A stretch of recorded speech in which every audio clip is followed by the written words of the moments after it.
All right, folks, so we have done our trimming and our splitting. These are some snippets that I've just removed at random from the sound file here, but let's say that you finish cutting out those little audible blemishes. And again, those would be moments when you stumble over your words, you cough, you have to take a moment to clear your throat, take a drink of water, whatever, just something that interferes with the tempo of your work. Those are the things that you're going to want to cut out. So let's say that you ultimately end up doing that, and this is what you are left with here. All right, so we've done a lot of cuts, and in theory, we should have something that moves more seamlessly.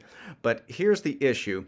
If we find ourselves in a situation where we are having to work with multiple sound files, which is exactly what you're going to be doing for this project, if you have to move your narration around, moving each one of these individual bits and pieces of the original sound file, that is a hassle, and quite frankly, it takes more time than you should have to spend on something like that.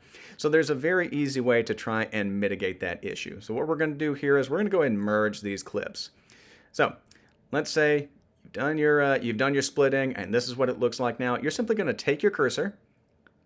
Let's go ahead, let's highlight all of those. Let's right click.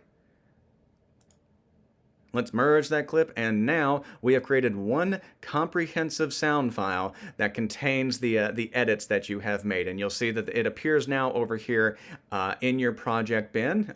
It's the same audio file, but it's underscore merged now.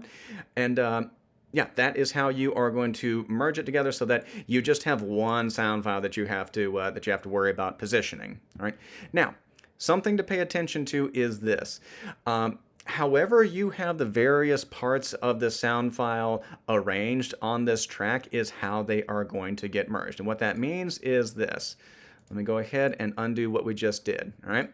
You see that I have not taken the time to pull the parts of this sound file together. All right. And what that means is that when I merge them, those blank spaces right there, those are going to appear in the finished product. So I'm going to merge them one more time.